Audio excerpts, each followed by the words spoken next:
Eu quero cumprimentar todos os acadêmicos e os nossos amigos que estão nos visitando para poder assistir essa palestra do Dr. Antônio Sparvoli. Então, aproveito para dizer que é uma satisfação muito grande a gente poder reiniciar as nossas atividades culturais agora em 2024 e parabenizar também o Dr. Cláudio Marrone por estar mantendo a qualidade das sessões que ele dirige. Sobre o Dr. Antônio Sparvoli, ele certamente será apresentado pelo professor Marrone, do ponto de vista de profissional médico, professor titular, com doutorado, e eu tive a oportunidade de conhecê-lo na época que ele fez residência médica em gastroenterologia aqui na Santa Casa. Ele certamente não lembra, mas eu lembro dele. E eu acho que a apresentação, então, mais direcionada à atividade dele como escritor, será feita pelo professor Marrone, para quem eu passo a palavra agora. Muito obrigado. O Sparvoli é um médico que se formou em Rio Grande, em 81, fez residência médica na Enfermaria 42 de Gastro, em 82 e 83, depois fez mestrado e doutorado na Unicamp, voltou para Rio Grande, é um especialista em gastroenterologia e endoscopia, fez concurso para professor titular da FURG, e lá desenvolve atividades relacionadas principalmente à hepatologia e à endoscopia. É chefe do Departamento de Medicina Interna, posteriormente ele foi diretor da Faculdade de Medicina da FURG e também tem atividade no ambulatório de hepatologia do Hospital Universitário da FURG. O Sparvoli, ele de repente apareceu como escritor da história da medicina. Não sei de onde é que ele tirou esta veia, pode ser dos ancestrais italianos que ele tem, mas ele tem pelo menos 3 livros, da mandrágora à penicilina, febres, pestes e miasmas e liquefeitas rosas vermelhas. Eu gostaria, então, Sparvoli, que tu nos desses uma ideia dessa situação tua de escritor, o que te move, por que tu faz, como é que tu pesquisa, como é que é essa tua vida. A palavra é toda tua. Agradeço muito, professor Marrone, a apresentação. Queria dizer também que é uma grande honra ter essa chance de conversar com vocês, certamente a plateia mais seleta que eu já tive na vida. Eu agradeço muito a oportunidade. Eu queria dizer para vocês que é um pouco estranho que um gastroenterologista, um profissional médico que se dedica intensamente à prática da medicina e à prática da docência, de repente encontre tempo para escrever 3 livros sobre história da medicina. Eu acho que isso aí é uma coisa que a gente só consegue quando tu estás apaixonado por aquilo que estás fazendo, E foi realmente uma paixão que há muito tempo eu desenvolvia, lendo, estudando sobre história da medicina. E aí chegou num dado momento, assim, que o nosso curso estava se aproximando da comemoração dos 50 anos. Eu quis fazer um livro para prestar uma homenagem à minha faculdade de medicina. E também se vivia naquela época, alguns aninhos atrás, um momento assim que me parecia muito crítico, assim, com os nossos estudantes muito desmotivados e meio perdidos, e me pareceu que fazer um livro que resgatasse a nossa história, a história dos nossos ancestrais médicos, e revalorizando todo esses séculos e séculos de trabalho médico, poderia de alguma maneira ser útil e interessante para os nossos alunos. Essas foram as motivações iniciais, assim. Depois você vai estudando e vai cada vez se aprofundando mais, e vai se apaixonando, e vai conhecendo os detalhes, e isso aí foi o que me manteve nesse rumo, assim, durante esses anos, assim. Eu chamei essa conversa com vocês de A Mandrágora e Eu, porque a mandrágora faz parte do título do livro que eu considero o livro mais importante com mais densidade de informações, que é o livro, que na verdade foi o segundo livro que eu escrevi, que é Da Mandrágora à Penicilina, tá? Então, porque eu acho que o interesse maior é vocês verem como é que eu trabalhei, como é que eu cheguei nesses 3 livros, né? Nessa imagem inicial, vocês têm uma representação feita pelos árabes do Dioscórides e um aluno dele com uma mandrágora na mão, né? Depois, embaixo ali, tem a imagem da Medeia, que era uma feiticeira muito famosa da antiguidade, com uma poção de mandrágora, ela e o Jason, né? Então a mandrágora ela vem aparecendo na história da medicina e na história das bruxas como um elemento com poderes farmacológicos e místicos, né? E quando eu dei aquele título da Mandrágora Penicilina ao livro, era uma tentativa de estabelecer marcos aproximadamente temporais daquele momento assim que a medicina tinha já atitudes farmacológicas, vamos dizer assim, terapêuticas concretas, mas ainda havia muito de misticismo misturado. E como é que houve essa transição até chegarmos ao início da era moderna da medicina, que é quando nós chegamos na penicilina? Então,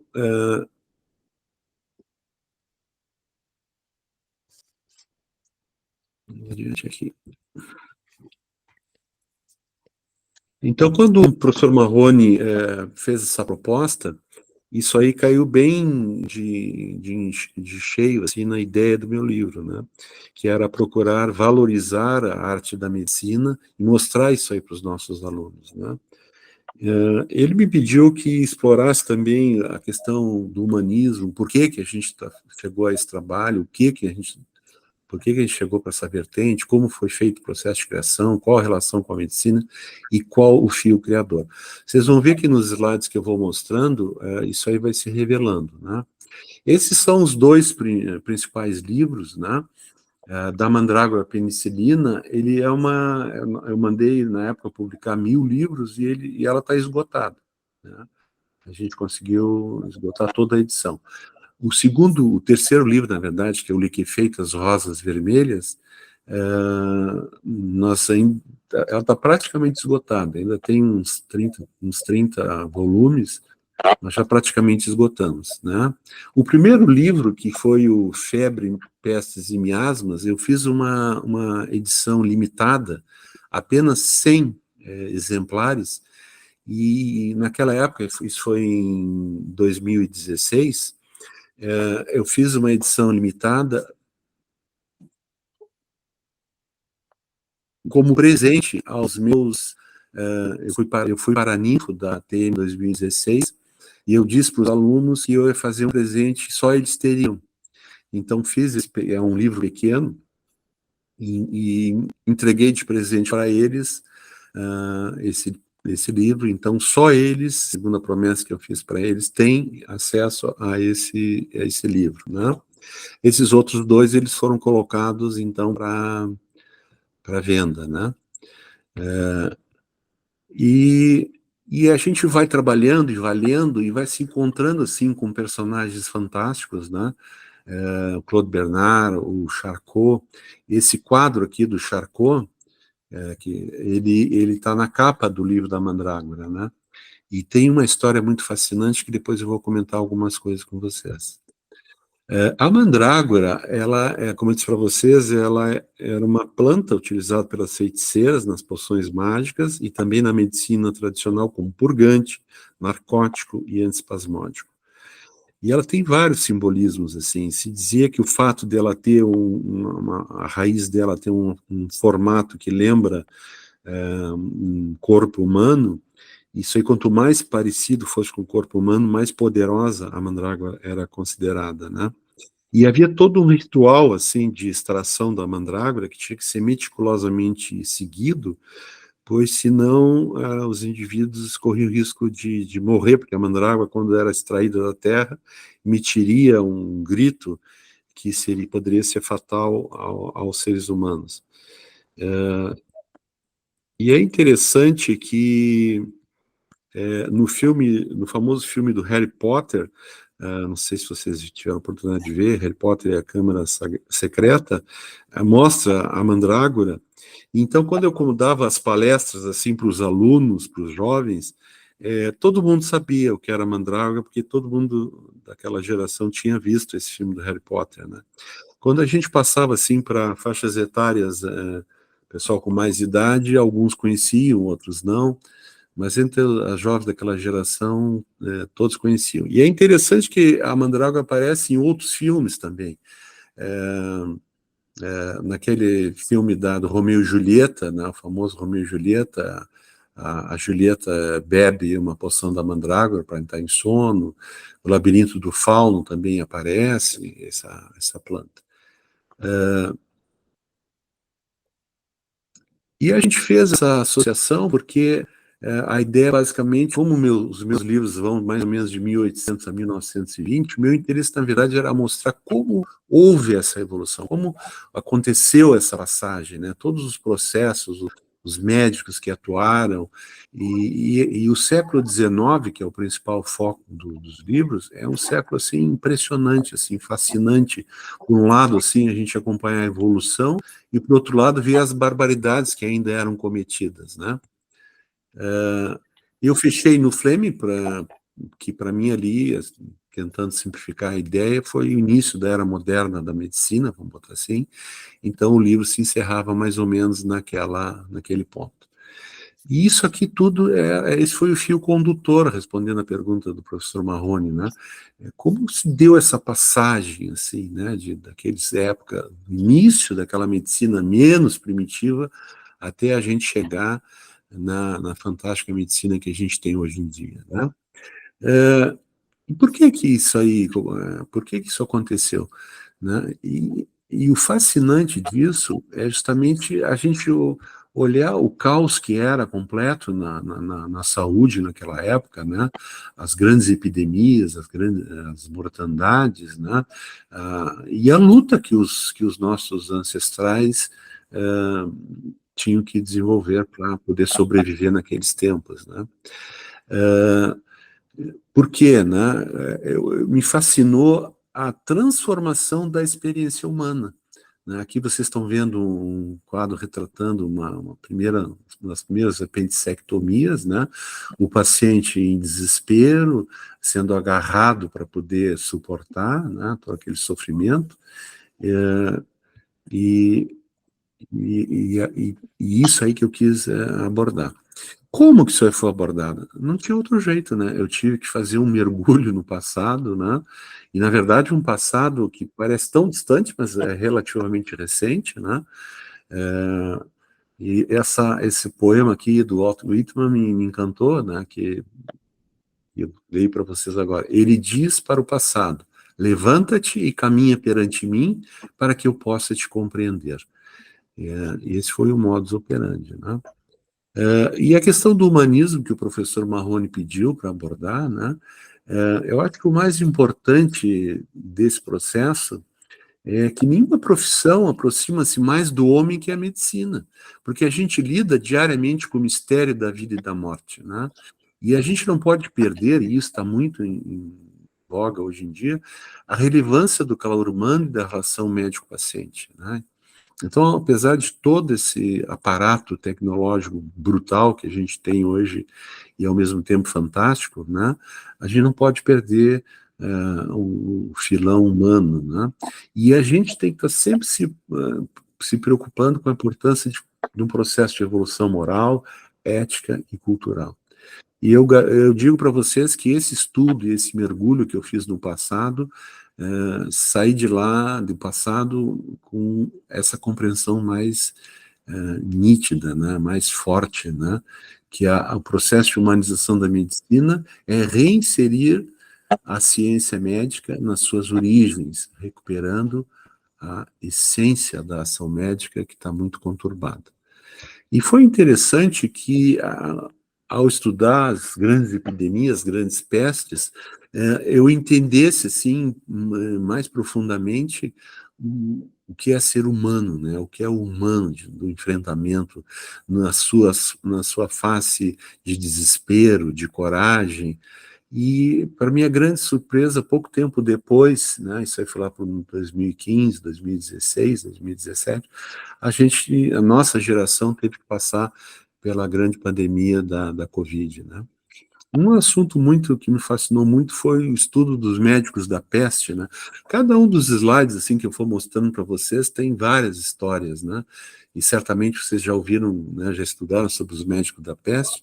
Eu não sei se vocês sabem para que servia essa vareta que ele levava na mão, né? No início eu achava que era para cutucar o paciente para ver se estava vivo, ou para, de alguma maneira, examinar um pouco o paciente. Depois eu vi que, na verdade, tinha um outro fundamento, né? Se o paciente se considerava muito pecador, que estava morrendo pelos pecados cometidos, o paciente podia solicitar ao médico da peste uma surra com aquela vareta, de uma maneira que espiar um pouco as culpas dele e talvez escapar daquela morte terrível da peste, né? Cada detalhe dessa veste aí tem uma história, tem uma informação que eu não vou entrar agora para a gente não se prolongar demais. A questão das sanguessugas também, né? Isso é uma coisa que até hoje se usa, as tais sanguessugas, né? E aí tu vai estudando sobre isso e algumas coisas assim que me impactaram muito foi, por exemplo, saber que as sanguessugas eram usadas para tratamento de várias coisas, mas, por exemplo, das hemorroidas, né? Então havia uma cadeira especial que o médico entrava por baixo e aplicava as sanguessugas nas hemorroidas do paciente, né? Eram colocadas sanguessugas no colo do útero das mulheres, né? Então, são coisas assim que para hoje, para nós, nos parecem assim, completamente absurdas, mas eram muito utilizadas. As sangrias, a história das sangrias, ela remonta desde o tempo do Hipócrates, do Galeno, e é espantoso, assim, que ao longo dos séculos elas continuassem com muita força, né? Vocês veem que todas as imagens que a gente tem das sangrias, o paciente nunca está deitado, ele sempre está sentado. Por quê? Porque esse era um parâmetro que os médicos, os sangradores, usavam para ter uma noção se a sangria estava sendo demasiada. Se o paciente sentado começasse a desmaiar, eles tinham um parâmetro assim para interromper a sangria que estava sendo demais. Não sei se vocês ouviram falar no Dr. Benjamin Rush, ele é um dos pais fundadores da nação americana, norte-americana, e ele era um grande sangrador. Ele foi um cara que passou para a história dos Estados Unidos como uma pessoa excepcional, um cara fantástico, assim, como médico, como político, como líder da então jovem nação americana. Só que ele era um cara muito adepto das sangrias, né? Ele enfrentou uma grande epidemia de febre amarela, se diz que ele atendia mais de 100 pacientes com febre amarela, e ele achava que a sangria era a solução, e ele sangrava muito aqueles pacientes. E na época já se começou a ver uma certa revolta contra isso, e um outro médico acusou ele que ele mais matava os pacientes com as sangrias do que ajudava a salvá-los da febre amarela.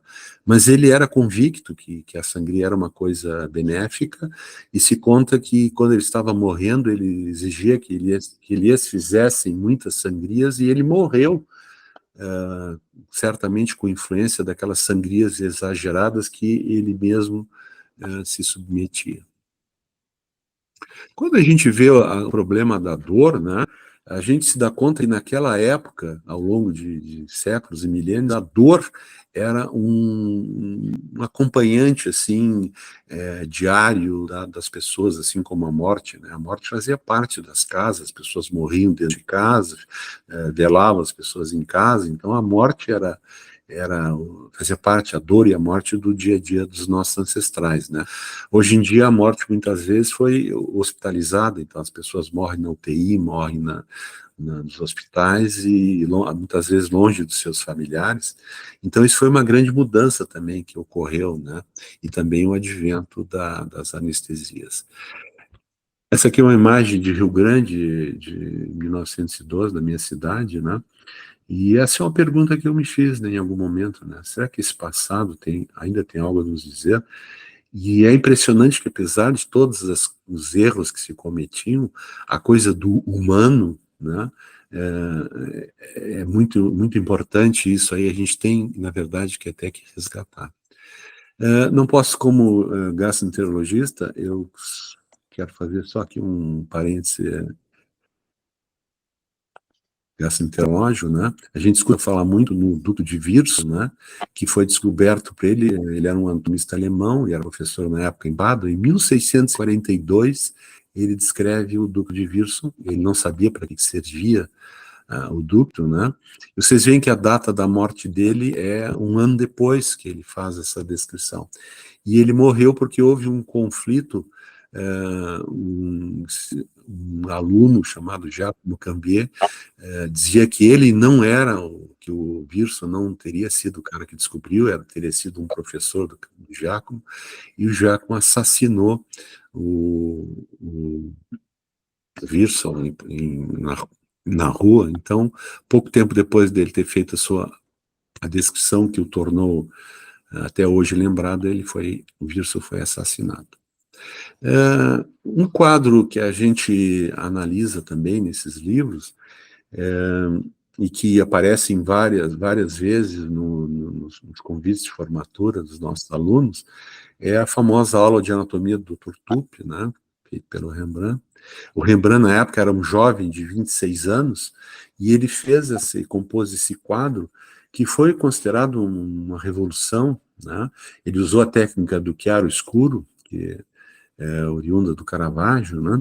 E é interessante porque essas aulas de anatomia na época, na Holanda, eram verdadeiros acontecimentos assim públicos, né?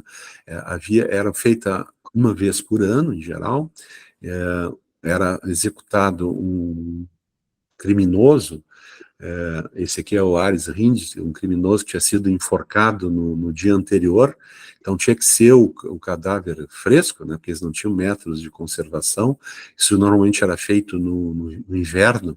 Esse episódio aqui, essa imagem se refere a um evento ocorrido em janeiro, então em pleno inverno europeu, né, e a guilda de cirurgiões de Amsterdã pagou para o Rembrandt fazer essa pintura.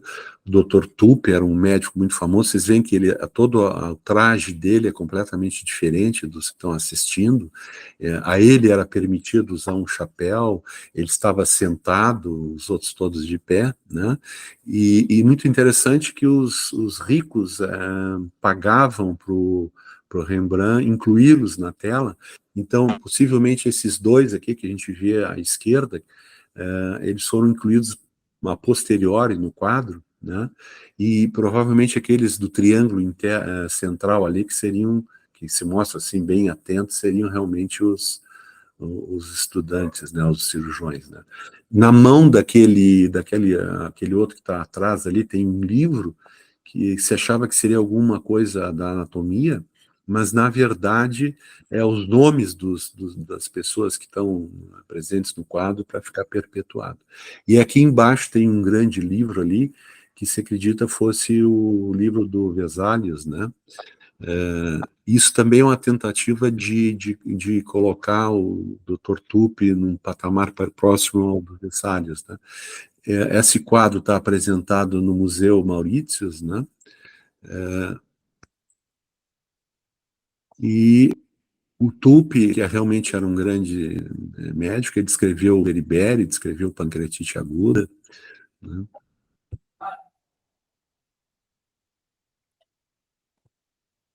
É interessante que o Dr. Tupi tem um olhar assim, meio perdido no horizonte, né?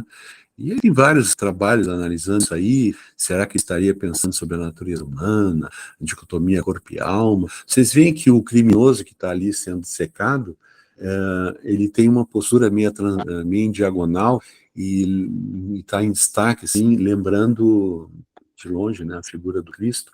E o rosto dele está parcialmente nas sombras. Isso aqui também não foi ao acaso. Isso aqui demonstra assim que ele tem alguma coisa, um passado meio tenebroso, né? E uma coisa muito interessante que se acredita que há um erro anatômico aqui, onde esses músculos aqui do antebraço estão inseridos, não seria o local correto, né? E a associação, vocês veem aqui ao lado com o famoso Vesalius, né, também dissecando a mesma estrutura, né, o mesmo segmento do corpo. E isso aqui certamente é uma imagem alegórica, porque eles não iniciavam a dissecção pelos membros, né? Como os órgãos da cavidade abdominal mais rapidamente entravam em putrefação, os anatomistas começavam dissecando o abdômen, depois o tórax, depois é que iam para os membros, né?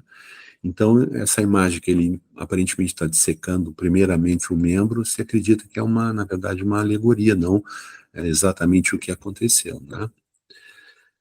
O detalhe da mão aqui, do Tupi contraindo, corresponderia quando ele traciona aqueles músculos do antebraço, ficaria essa contração. Oi? Tá? Quer perguntar alguma coisa? Bom. Precisa desligar o microfone do Rogério. Posso seguir? Estão me ouvindo? Bom, outra grande figura que eu abordei foi o John Hunter, né? Ele também foi um grande anatomista. Ele era um homem assim, com vários interesses, e ele montou um museu famoso, o Museu Hunteriano, em que os grandes navegadores ingleses da época traziam coisas exóticas de todo o mundo, e ele foi criando aquele museu. Ele também escreveu várias coisas, né, sobre a própria medicina. Mas um detalhezinho que eu queria chamar a atenção para vocês aqui foi, ele faz um relato, na época tinham grandes epidemias de doenças sexualmente transmissíveis, né, e muitos casos de sífilis, e aí havia uma dúvida naquele momento se a sífilis e a gonorreia eram a mesma doença, se eram só aspectos clínicos diferentes da mesma doença. Então, ele relata um caso de um paciente que pegou secreção de uma lesão peniana de um outro indivíduo, e esse paciente foi inoculado no pênis do paciente, e aquilo foi acompanhado por um bom tempo, assim, para ver como aquela doença evoluiria, né? E ao final ele chegou à conclusão que era o mesmo agente que provocava as duas doenças. Isso aí foi muito criticado do ponto de vista ético, né? Como é que o Hunter teria inoculado no indivíduo são aquela doença tão terrível que não tinha cura, né, da sífilis e da gonorreia. Foi muito criticado. Só que depois, com o tempo, se foi entendendo que o tal paciente misterioso, na verdade, era o próprio Hunter. Ele era um cara bem casado, bem sucedido, bem rico, e ele, por amor à ciência, que se fazia na época dele, ele se auto-inoculou secreção dessa terrível doença para nele mesmo observar a evolução que teria. Então, vocês veem, né, esse é um exemplo que hoje seria uma coisa completamente disparatada, né, mas que na época do Hunter ele achou que era uma coisa que valia a pena fazer. Falo também sobre a tuberculose, eu tenho uns capítulos nesse livro muito interessantes sobre a história da tuberculose. Aqui é uma homenagem ao Laennec. Aqui na nossa escola nós trabalhamos muito a semiologia, e o Laennec é um cara muito importante para nós. E não sei se vocês sabem, mas o Laennec morreu jovem também de tuberculose, como morriam muitos na época dele, né? O cara que inventou o estetoscópio, e depois eu também abordo uma época que a tuberculose era considerada uma doença romântica, e se fazia óperas, e o perfil da mulher física era considerado um ideal de beleza, né, pela palidez e tal. Isso aí é uma coisa também muito interessante. Há um capítulo no livro também muito importante sobre a anestesia, né, e todas as tragédias que aconteceram no início. Esse aqui é um quadro muito clássico que mostra no centro o Morton, né, com seu aparato de ministrar o éter, e esse seria o registro da primeira cirurgia feita com anestesia, né, em que todos esperavam que fosse haver aqueles costumeiros gritos e urros de sofrimento do paciente sendo operado, e para espanto geral, a sala cirúrgica o teatro de cirurgia ficou em silêncio, assim, né? Então isso ficou muito marcante como a cirurgia com anestesia, dia 16 de outubro de 1846. Só que essa história não é tão simples assim, né? Na verdade, parece que o Morton, que passou para a história como sendo o grande homem que iniciou a anestesia, ele era um cara de temperamento meio complicado. Ele foi antecedido pelo Horace Wells, que na verdade mostrou para ele. O Jackson também teve um papel, depois se tornou um grande inimigo do Morton, né? Mas parece que o primeiro a ter feito procedimento de cirurgia foi um médico do interior americano chamado Crawford Long, que era uma pessoa muito modesta, e apesar de já ter documentado procedimentos com anestesia, ele não queria divulgar, não queria contar para o mundo isso, porque era uma pessoa tímida, modesta. E aí os amigos, com muita insistência, acabaram conseguindo que ele divulgasse o trabalho dele, só que ficou meio obscurecido porque o Morton fez uma estreia em grande estilo, e isso que realmente passou para a história, né? Muitos anos depois, o pessoal lá achava que aquele quadro era muito fictício, resolveram fazer um quadro mais realista, e que aí se vê detalhes do sangue, aqui o paciente está sangrando, etc. E esse, então, é um quadro mais realista, que está exposto lá, mas não tem o impacto daquele primeiro, né? O Lister é um personagem impressionante, assim. Eu tenho um capítulo também muito detalhado sobre ele, em que ele mostra, a gente vê o início da antisepsia, né? Esse quadro aqui é um quadro muito interessante, feito pelo Wickens, em 1875, que é a Clínica do Dr. Gross, em que a gente vê um cenário típico daquela época, né? O cirurgião no centro, assim, a luz que vem do exterior iluminando a fronte do grande cirurgião. Isso aqui é um caso de um paciente com osteomielite sendo operado. Já havia anestesia, mas vocês veem que não há nenhum cuidado de antisepsia, né? Eles estão com as roupas de rua, trabalhando sem luvas, e a mãe desesperada ali do jovem com osteomielite. Esse aqui é o tamanho real do quadro. No início, assim, ele foi considerado um quadro escandaloso, ficou muito fora dos holofotes, assim, até que foi, vamos dizer assim, redescoberto, né? Por causa desses detalhes sangrentos e cruentos, assim, vocês veem a mão da equipe operando, sangue correndo. Isso foi considerado muito chocante na época que se tentou expor, né? Todo mundo, assim, com roupas à paisana, vamos dizer, né? E essa mão aqui do Gross, cheia de sangue, foi muito, muito chocante, assim, na época, né? E aqui esse contraste entre a mão crispada da mãe em desespero e a mão do cirurgião.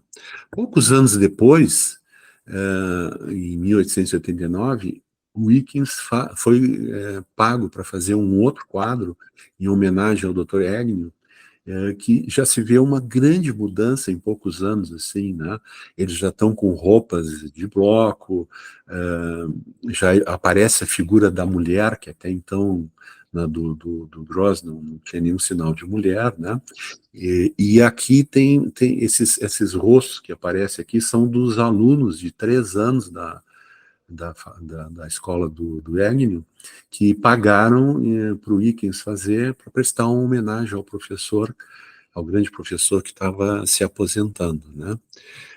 O professor Agnew pediu que fosse uma coisa não tão chocante quanto aquela do quadro anterior, mas o Wickens gostava um pouco de escândalo, então ele botou no quadro uma mastectomia, ou seja, o peito desnudo de uma mulher cercada por um grande número de homens. Isso também foi considerado uma coisa chocante, né? Apesar da enfermeira ali, para dar um aspecto de respeito, né? E isso aqui está escrito embaixo do quadro, desse famoso quadro, né? Em homenagem àquele grande professor. E o Agnew pediu que o Wickens não botasse sangue naquele, que nem o do Gross, né? Mas o Agnew não resistiu e botou esses pouquinhos de sangue na roupa do Agnew e um pouquinho nos dedos dele, né? O Wickens era um cara bem complicado. E está exposto no Museu da Filadélfia, né? Uma personagem muito interessante é o Virchow, né? O Virchow foi um indivíduo assim com muitas qualidades, muitos talentos. Ele se meteu até na política e teve um conflito com o Bismarck, né? Ele irritou tanto o Bismarck que o Bismarck desafiou ele para um duelo, né? E ele disse para o Bismarck assim, ele era pequenininho, o Bismarck era enorme, né? E um duelista famoso, né? E o Virchow disse assim, não, eu aceito o duelo contigo, mas tem que só se for com bisturi, né? E aí aquilo virou galhofa, né? E caiu. E não foi adiante. O Pasteur também é um personagem muito interessante. Aqui eu mostro ele aplicando a primeira vacina antirrábica no Joseph Meister, né? Vocês veem que o Pasteur, que não era médico, corretamente ele só está olhando. Quem está aplicando é um médico, Vulpian, que era um famoso médico francês, porque o Pasteur, como não era médico, não podia aplicar a vacina no paciente, né? E é interessante que esse jovenzinho se salvou e muitos anos depois ele ficou empregado como porteiro no Instituto Pasteur e cuidava ali e tal, e também no túmulo onde estava enterrado o Pasteur. E aí quando os nazistas invadiram a França, eles quiseram profanar lá o túmulo do Pasteur, e o Meister, que já era idoso, né, se confrontou com eles e tal, e veio a morrer pouco tempo depois, tentando preservar a memória do homem que salvou a vida dele. Isso aqui é um quadro muito interessante, porque mostra a homenagem, o Lister com os braços abertos, o Pasteur apoiado no braço de seu médico, já mais assim, frágil, ele tinha tido um AVC, né? Isso foi um grande momento que ficou documentado. O Koch, que foi, muitos veem como grande rival do Pasteur, até para aquele choque que havia entre a França e a Alemanha, ele também é uma personalidade extremamente interessante. Se diz que ele estudava e trabalhava de 16 a 18 horas por dia, né?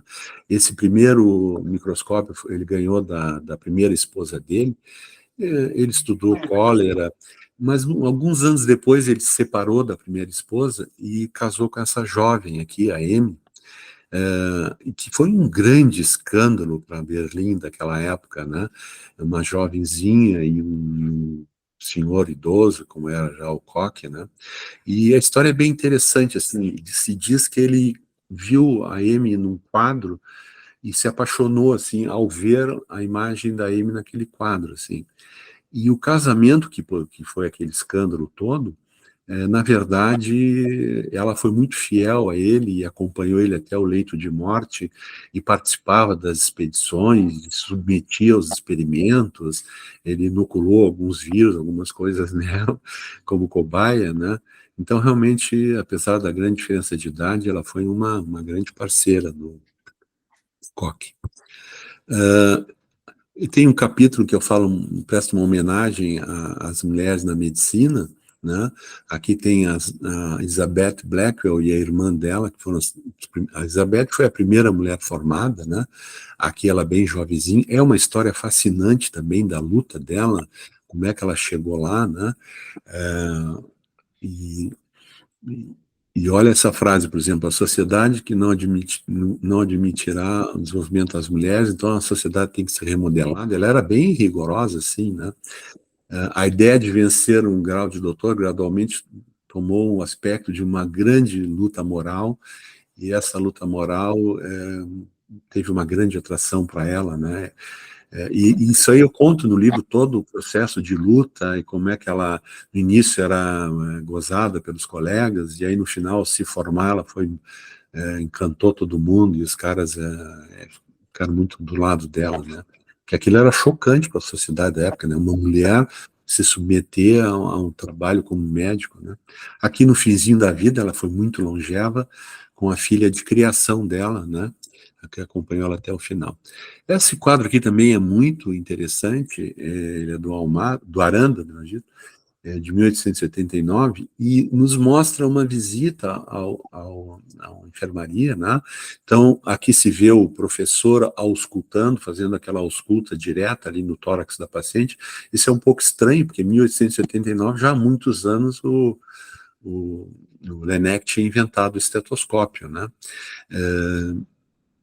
Aqui se vê, aqui bem na frente, uma moça com um avental, que também era uma coisa assim meio extraordinária para a época, e tinha que o professor autorizar que aquela moça pudesse acompanhar os homens todos que faziam a parte assim. E abrindo um pequeno parênteses aqui, se vocês olharem bem para a direita, o último jovem ali, talvez nos sugira uma viagem no tempo, né? Porque me parece que ele está com um celular na mão ali, olhando o WhatsApp ali naquele grupo. Então, a gente que hoje em dia se desespera com os alunos olhando o WhatsApp, já naquela época tinha alguma coisa parecida. Um quadro aqui muito interessante é esse aqui, ó, do Blanes, né? O Blanes era um uruguaio que, na época, morava em Buenos Aires e teve uma grande epidemia de febre amarela, e isso aqui é uma cena verídica. Os médicos entraram na casa e a mãe está caída, morta ao chão. Na cama ali que se vê ao fundo está o pai morto e o nenezinho tentando mamar no peito da mãe morta, né? Esfomeado certamente, né? E esses dois médicos que estão entrando aqui, que estão registrados nesse quadro, na verdade vão uma homenagem a eles, porque os dois também morreram de febre amarela naquela epidemia terrível. Um quadro que eu acho excepcional, e é a capa do meu segundo livro,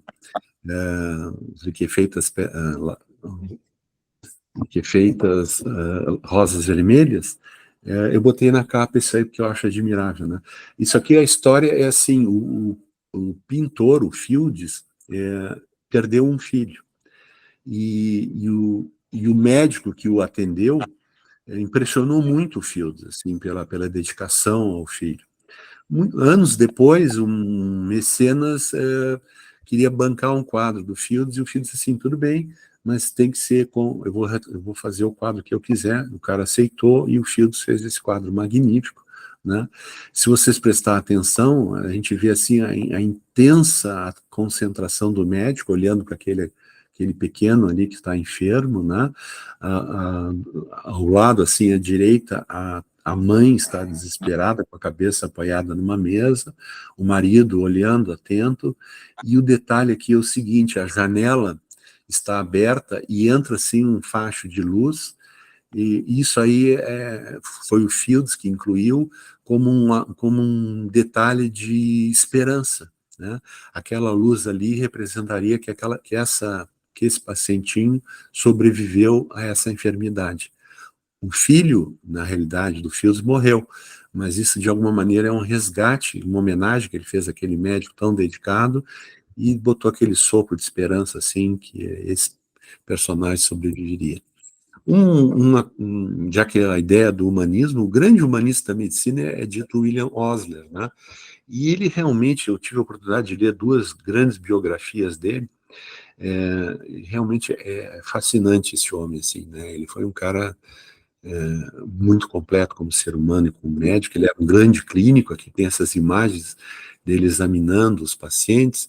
Ele escreveu um livro que na época dele foi um dos mais importantes da clínica médica. Ele escreveu sozinho, né? O que é uma tarefa assim gigantesca, e tiveram várias edições, né? Eu tenho um livro de uma edição bem antiga dele. Esse livro era a bíblia dos médicos, dos clínicos daquela época, né? E eu tenho uma cópia, né? E ele tem várias frases, e essa aqui é uma das mais marcantes, assim, que eu acho, né? A medicina é a ciência da incerteza e a arte da probabilidade, né? É impressionante que, apesar de todo o desenvolvimento que a gente tem, isso aí continua válido, né? E ele escreveu vários livros, inclusive ele tem um livro da história da medicina. Então, pessoalmente, para mim, o contato com William Osler foi muito inspirador. Um outro grande personagem é o Halsted, que é um contemporâneo do Osler. O Halsted era um grande cirurgião, fez aquela mastectomia radical do Halsted. Ele era extremamente habilidoso e meticuloso nas suas cirurgias e fez uma grande escola de cirurgiões. Mas o Halsted tinha um drama pessoal que, na época que ele era vivo, era pouco conhecido. Ele fazendo experimentos com cocaína, que eles achavam que podia ser um anestésico local, ele acabou se tornando dependente da cocaína e arrastou pela vida toda dele essa dependência da cocaína que ele escondia dos seus contemporâneos, né? O único, assim, parceiro dele da época que sabia era o Osler, que era o clínico dele, né? O Osler sabia que ele era dependente da cocaína, mas o Halsted conseguiu esconder de todo mundo aquela dependência e ainda foi um grande cirurgião, né? E tem uma história peculiar do Halsted, que eles operavam sem luvas, né? E essa moça, Caroline Hampton, era a enfermeira que ele mais gostava, que ajudava ele, e a Caroline desenvolveu uma alergia nas mãos dos produtos de esterilização e ia parar de trabalhar. E o Halsted estava já enamorado da Caroline e foi atrás dos borracheiros lá e idealizou uma luva de borracha para a Caroline poder continuar trabalhando com ele. Então, na verdade, foi a primeira vez que as luvas entraram no campo cirúrgico e foi por um ato de amor do Halsted e a Caroline Hampton. Depois eles se casaram e foi um casamento muito estranho, assim, mas viveram até bastante tempo e morreram próximos, assim, um do outro, né? Antes do Halsted, eles operavam tudo sem luva, né? Aqui o Halsted operando, né? Já na época que havia luva, né? Outro quadro muito marcante é este aqui do Charcot, né? Todas as pessoas que aparecem nesse quadro são conhecidas, né? A mulher deitada era a Blanche, né, o Blanche Whitman, que era uma histérica famosa da época. Se vocês observar a mão do que está segurando ela, está bem no hipocôndrio esquerdo, e isso não é por acaso, eles achavam que impressionando o hipocôndrio esquerdo induzia um estado de histeria, né? Daí a palavra hipocondríaco, né? Quem está segurando, voltando aqui, é o Babinski. Esse é o Babinski, na época era o primeiro auxiliar do Charcot. Esse aqui na frente é o Gilles de La Tourette, que na verdade era o discípulo mais fiel do Charcot. O Babinski, posteriormente, assim, foi contrário ao Charcot, algumas coisas que o Charcot dizia, e o Gilles de La Tourette hipnotizava os pacientes, que nem o Charcot fazia, né? Até que um dia uma paciente baleou o Gilles de Tourette, ele morreu relativamente novo. A enfermidade que ele descreveu, né, de Tourette, síndrome de Tourette, foi o nome da entidade foi dado pelo Charcot em homenagem ao Gilles de La Tourette. O Freud estudou uma época com o Charcot, né? Também tem um capítulo muito interessante. Eu sempre gostei de estudar sobre a história da psicanálise e li vários livros sobre isso, e é fascinante a história. A interação foi de poucos meses do Freud lá na clínica de Charcot, mas o Freud desenvolveu uma grande admiração pelo Charcot. E se vocês olharem aqui nessa imagem clássica aqui do divã, do famoso divã do Freud, vocês vão ver que em cima há uma reprodução daquele quadro ali da aula do Charcot na Salpêtrière. O Freud tem uma das frases que eu acho muito interessante dele, é essa aqui: tenho sido um homem afortunado, na vida nada me foi fácil, né? Isso aí, às vezes, a gente tem que dizer para os nossos alunos, né, como exemplo, né? No outro livro, que Feitas Rosas Vermelhas, eu tem bastante coisa, assim, mais literária, assim, né? O nome do livro, de Que Feitas Rosas Vermelhas, é retirado desse poema aqui, chamado A Balada do Tísico, né? Que a gente lê assim: no meu pulmão há jardineiros que, quando chega a primavera, cuidam dos trágicos canteiros, donde despontam papoulas fluídicas, vermelhas rosas liquefeitas. e na verdade está falando da hemoptise, né? Sangue que não te estanca, suor que não te enxugas e por aí vai, né? Isso foi um médico, o médico que fez isso não era tísico, ele fez um pulmão, o Jamil fez um poema sobre a tuberculose, mas ele não era tísico. Outra coisa que eu coloco no meu livro é esse famoso poema que se aparece no pessoal que fazia Enem, tem que estudar isso aí, que é o famoso pneumotórax, né, do Manuel Bandeira, que ele era um tísico famoso, né, a vida toda o Manuel Bandeira teve com essa questão da tuberculose perseguindo ele sempre achava que ia morrer da tuberculose, e na verdade ele se cuidava muito, né, e morreu já com uma idade mais avançada de uma úlcera, de uma hemorragia por uma úlcera, né. E esse poema dele é muito interessante. Essa imagem aqui, não sei se vocês conhecem, Ciência e Caridade, eu já estou me aproximando no final da nossa conversa, apesar do estilo completamente diferente, foi feito pelo Picasso, né?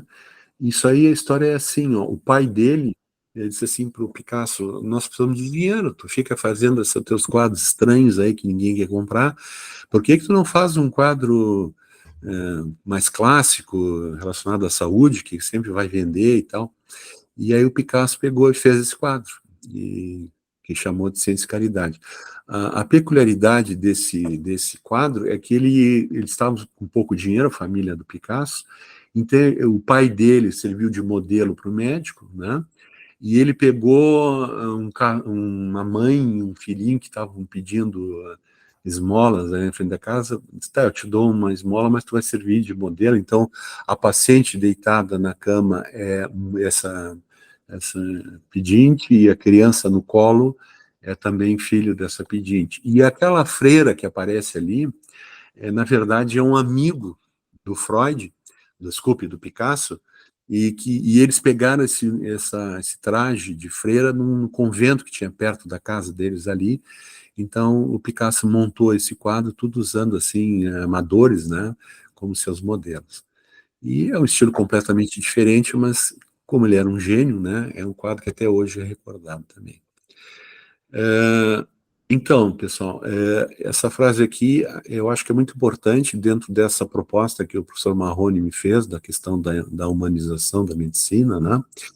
E é isso aí, se queremos humanizar a medicina, devemos admitir que, antes de tudo, se deve humanizar o próprio médico. Devemos instalar um processo de construção própria. E eu digo para vocês que esses anos em que eu me dediquei ao estudo tão profundo que eu fiz da história da medicina, certamente isso aí contribuiu para minha construção como ser humano e como médico, e reforçar as minhas crenças na importância da gente valorizar o médico, o ser humano, e passar isso aí para os nossos alunos, porque eu acho que essa geração que atualmente frequenta as nossas escolas de medicina tem muita dificuldade, assim, são pessoas que me parecem assim, mais frágeis, mais sensíveis, e bem sem rumo, assim, sabe? Eu sinto muito dizer isso depois de tantos anos lecionando, mas é a impressão que eu tenho dessa atual geração. E esse trabalho que eu fiz teve muita a intenção de ajudar a consolidar a jornada dos nossos jovens alunos, tá? Para ir terminando aqui, isso aqui eu trago para vocês, essa aqui foi a primeira prova, assim, que eu recebi do livro da Mandrágora Penicilina, e eu fiquei muito emocionado e tirei uma foto e guardei, e agora estou compartilhando com vocês, porque quando a gente fala de cultura, de literatura, da ciência, a gente não pode esquecer que a emoção tem que fazer parte, né? O sentimento que essas coisas provocam na gente, né? Tem que fazer parte, né? A gente tem que ser técnico, mas a gente não pode esquecer que a medicina não pode perder o seu caráter de arte também. Então eu agradeço muito a atenção de vocês, peço desculpas pelo aquele início meio tumultuado, mas espero que vocês tenham achado de algum interesse essa jornada que eu percorri, a Mandrágora e eu, ao confeccionar esses 3 livros. Obrigado pela atenção. Muito bem. Podes tirar a apresentação e vamos para o... Minimiza aqui.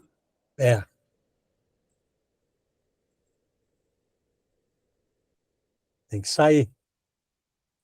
Para aparecer todo mundo aí. Bota ali parar a apresentação. Ou fecha, parar, Isso. Tá bom. Muito bem. Doutor Antônio Cardoso Sparvoli nos falou um tempo relativamente curto, mas com muitas ilustrações e muitas histórias interessantes. Eu gostaria de colocar à disposição de quem queira fazer alguma pergunta ou comentário. Manfroy abriu o caminho.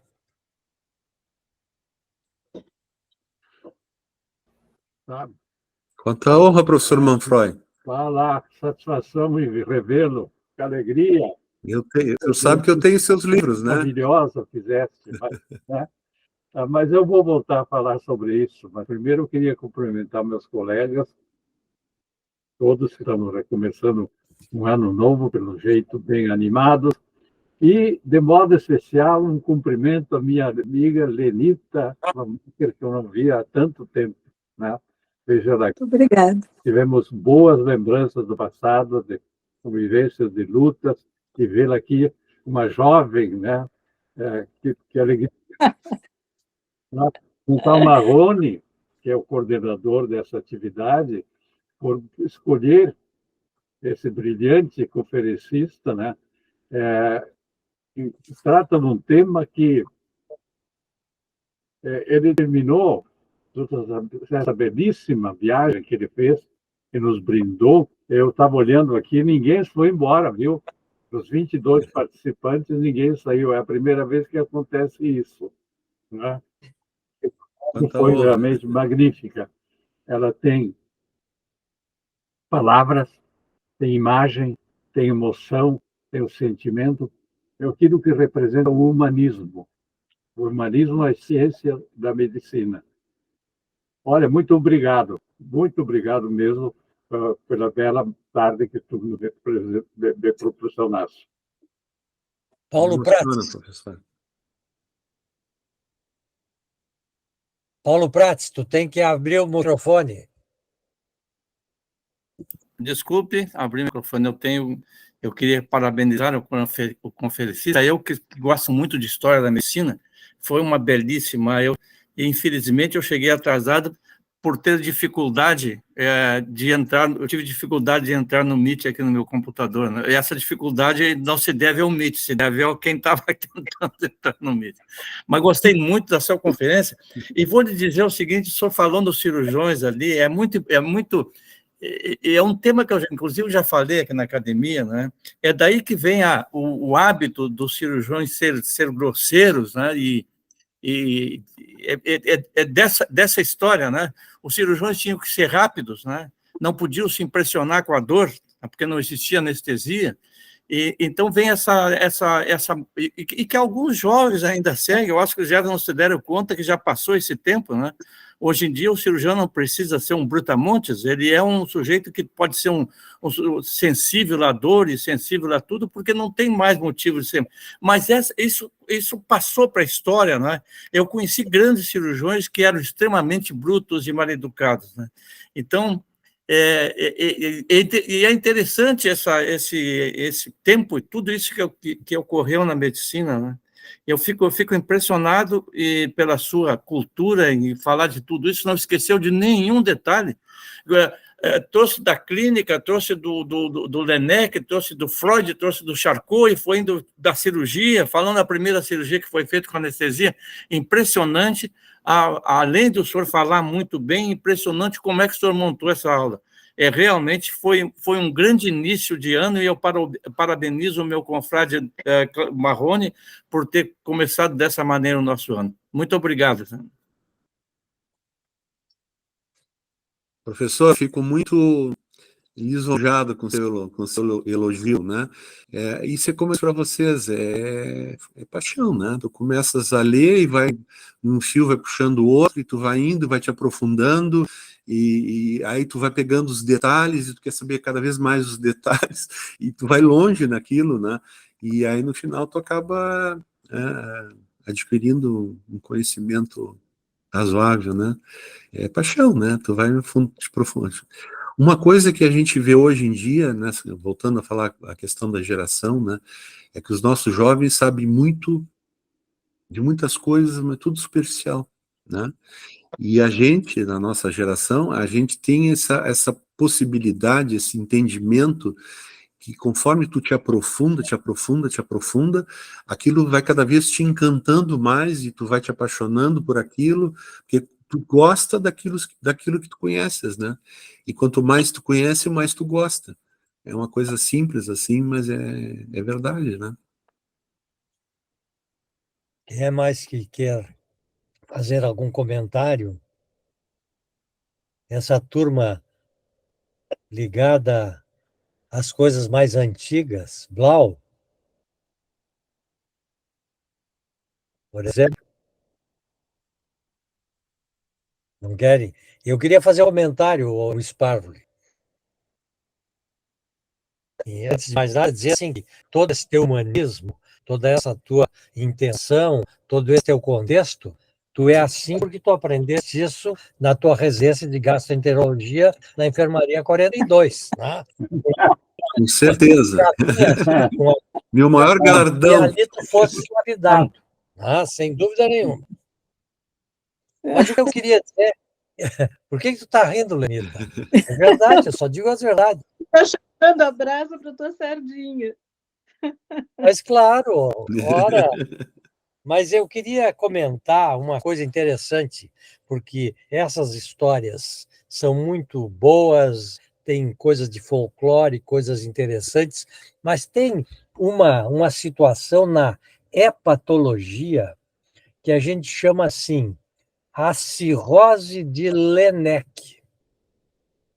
E todo mundo fica pensando que o Laennec, o pai da cirrose, na realidade, era alguém que estava relacionado à área da gastroenterologia e da hepatologia.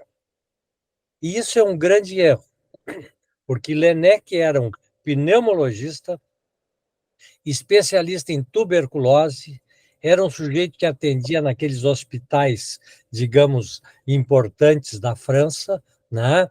E ele era um professor da faculdade e ele descreveu livros relacionados com o coração e o pulmão, relacionados com as doenças torácicas, e que descobriu, por acaso, o estetoscópio, vendo a gurizada num parque, fazendo aquele sistema de telefonia com um fio de uma latinha de um lado para o outro, e com aquilo ele bolou um canudo de papel e que depois saiu o estetoscópio. E ele, dentro dos seus livros, ele tinha, na época, uma situação muito interessante, é que os pacientes que morriam iam à necrópsia.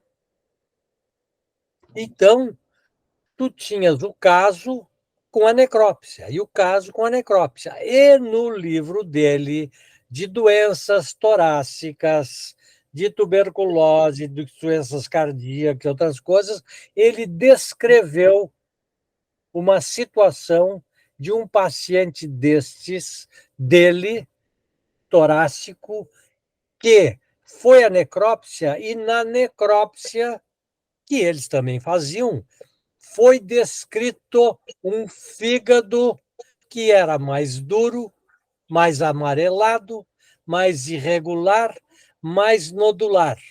E isso no livro tem a página X, que eu não me lembro agora, no rodapé está descrito isso. O fulano de tal paciente, não sei o quê, é a descrição do fígado. Daí saiu o fígado da cirrose de Laennec. E o Laennec não tem nada a ver com isso e entrou por acaso. Né? Essa é a situação. Quer dizer, e todo mundo cirrose de Laennec. Claro, isso ficou uma situação na França, que não deram muita valia, mas nos Estados Unidos, na Inglaterra, no Canadá, chamavam cirrose Lennec. E na França, para contrariar, chamavam cirrose de Anot, né? Que era uma cirrose por álcool, em geral, que acontecia, e característica dessa descrição que o Lennec fez naquele livro dele, num rodapé, e saiu daí a cirrose de Lennec. Então, vocês veem, uma situação em que o nome apareceu, com uma situação importante e na qual, digamos, o Lennec não tem nada a ver com isso, a não ser que eles faziam necrópsias e descreviam, e estava lá uma primeira descrição. Eu queria... Posso fazer um comentário, professor? Pode. Eu queria dizer assim, eu tive, certamente, professores maravilhosos, assim, do tempo do colégio, da faculdade, da residência, da pós-graduação, e eu queria dizer aqui na frente desse colégio tão digno, tão emérito, que certamente o professor Marrone está entre os top da minha lista de grandes professores. Eu queria fazer falo de coração, eu queria fazer dar mais um detalhe, professor, do que o senhor narrou, do Lennec, né? Não sei se vocês conhecem também. Ele viu essas crianças e teve essa inspiração, mas ele não tinha usado. Um belo dia, chamaram ele para atender uma moça bonita, assim, ela era gordinha, pro padrão de beleza da época, ela era belíssima, assim. E ela estava com um quadro de desconforto, uma taquicardia, uma coisa assim. E aí, ela era aquelas mocinhas casadoiras, assim, né? O pai rico queria arrumar um bom casamento para ela. E chegou o Lennec, e o Lennec sabia que tinha que auscultar o tórax daquela moça. E como nós vimos naquele quadro, o pessoal encostava a orelha, assim, no tórax, né? E aí o Lennec tinha que encostar a orelha no meio dos seios algo opulentos daquela moça, né?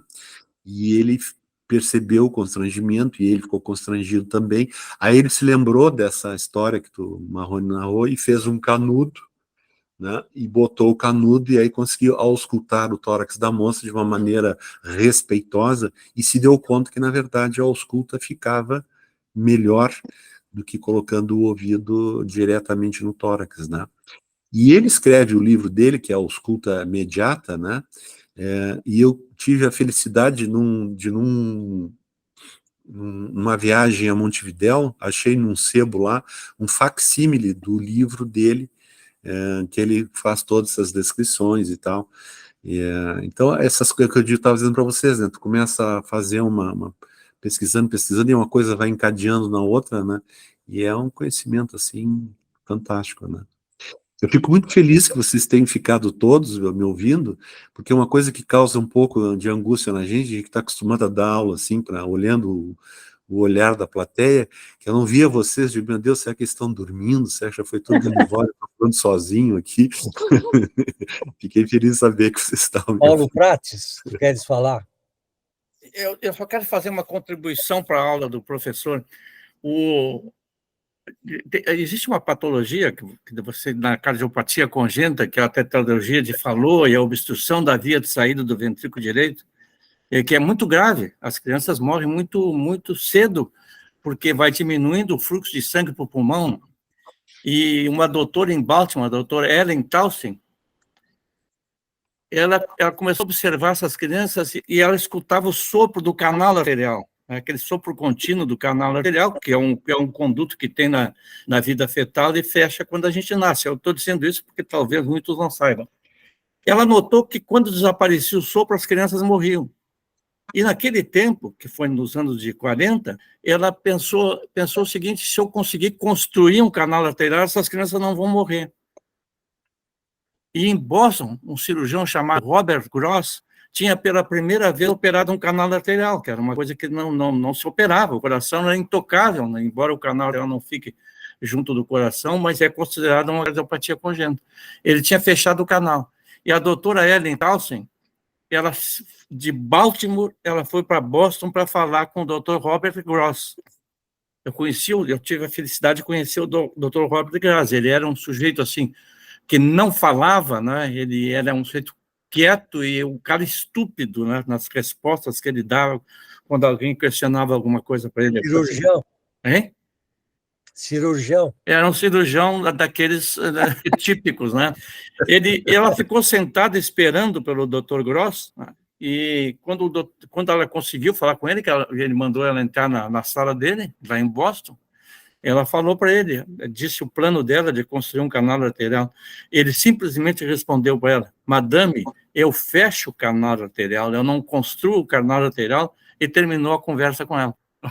Ela tinha um cirurgião lá em Baltimore, que era o Dr. Blaylock, Alfred Blaylock, que era um sujeito mais antigo, um sujeito muito competente, e eles bolaram fazer um canal arterial, baixando a artéria subclave e anastomosando a artéria subclave na pulmonar, que é uma cirurgia que se faz até hoje, se chama cirurgia de Blaylock e tal, se que o Blau vai saber, ou talvez seja o único que saiba o que eu estou falando, mas essa cirurgia salvou milhares e milhares de vidas de crianças, né, que tinham obstrução de via de saída de ventrículo direito. Então, eu estou fazendo uma contribuição para a sua aula. O senhor me permite um pequeno parênteses. Em 1900, eu vou me permitir dizer isso, em 1982, eu era residente de primeiro ano da gloriosa Enfermaria 42. E naquele primeiro ano, a gente circulava por diversos serviços. Porque depois, até então, eram 2 anos de residência, naquele ano passaram para 3 anos, mas no primeiro ano a gente circulava por serviço. E eu tive, em 1982, o privilégio de, passando pelo Instituto de Cardiologia, assistir um cirurgião chamado Prats, operando os corações lá. Eu era um mísero R1 da gastro. Então o senhor não lembra de mim, né?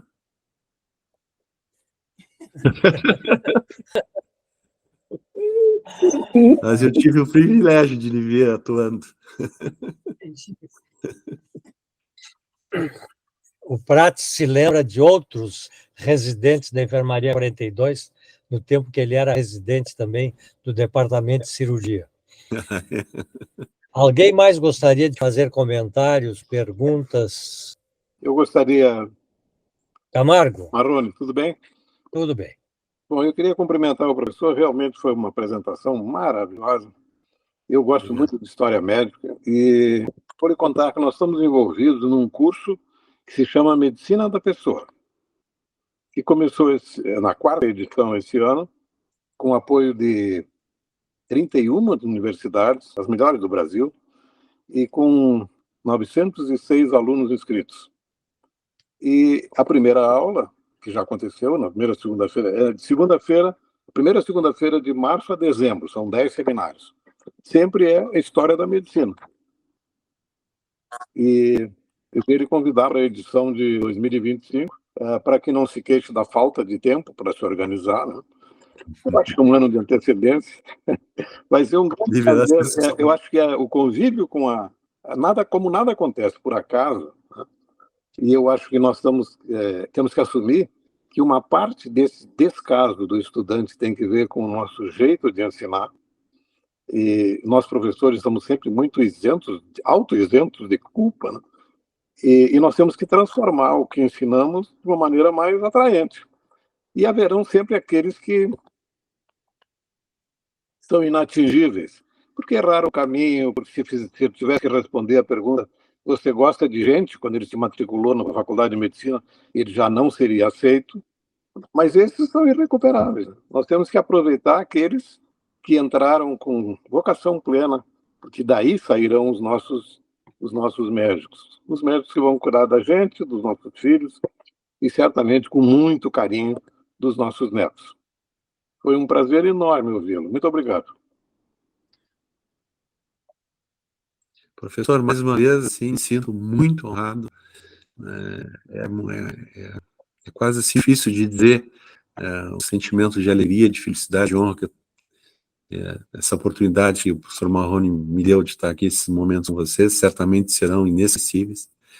E também queria lembrar, professor, que em 1982, um mísero residente de gastro passou lá também pelo serviço do Pavilhão Pereira Filho, e eu tive a oportunidade de vê-los, né, tanto o senhor quanto o professor Prats, ainda com cabelos coloridos, né, e depois tive a felicidade de saber essa brilhante carreira, que naquele momento vocês já eram pessoas brilhantes, né, que vocês executaram. Então, tê-los, vocês todos aqui me ouvindo, é uma coisa assim, um prazer, uma honra inexcedível. Muito obrigado. Obrigado a todos. Walter Ruiz, queria fazer uma pergunta, pelo que me pareceu.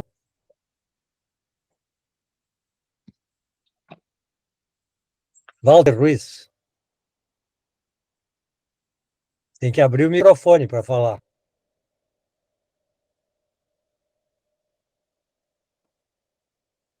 Bem, provavelmente.